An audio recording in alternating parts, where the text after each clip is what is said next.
I've got the breaking news out of Afghanistan. The Taliban has just released a British couple that was detained for nearly 8 months. It's been a long 8 months for them. Released today, Peter Reynolds and his wife Barbie. The couple lived in Afghanistan for nearly 2 decades, but in February the Taliban nabbed them with the allegation that they were breaking Afghan laws. Well, mediators in Qatar negotiated that release, and they are free. The pair is now getting medical checks and awaiting a flight back to the UK. Now, let's think about the timing of this. This comes in the wake of something President Trump said during remarks with the UK Prime Minister yesterday. He wants Afghanistan's Bagram Air Base back. We were going to keep Bagram, the big air base, one of the biggest air bases in the world. We gave it to him for nothing. We're trying to get it back, by the way. Okay, that could be a little breaking news. We're trying to get it back because they need things from us. We want that base back. But one of the reasons we want the base is, as you know, it's an hour away from where China makes its nuclear weapons. Well, the comments come despite U.S. withdrawal from the country back in 2021, so CBS News senior national security correspondent Charlie Daggett spoke with our Errol Barnett earlier today about the weight and the significance of Mr. Trump's statement.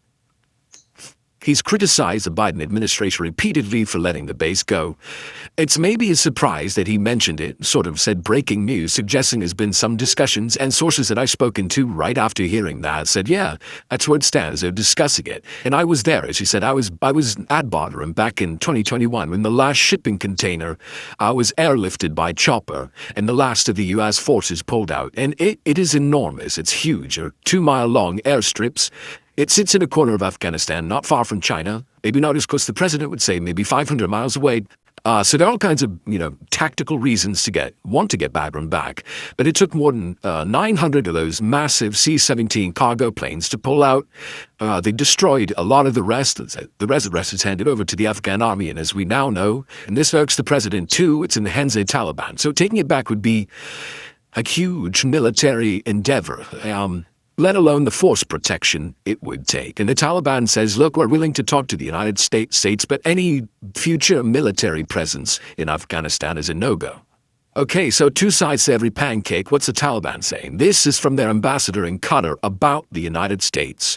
Pretty weighted statement on their side. If they want good relations, investment in Afghanistan, trade, normal diplomatic relations, they are welcome. But if they entertain covetous aims whatsoever, then they, speaking of the U.S., need to go through the history of Afghanistan once more from the era of the British invasion down to the recent U.S. invasion. They will learn a lot. That is from the ambassador of the Taliban there in Qatar.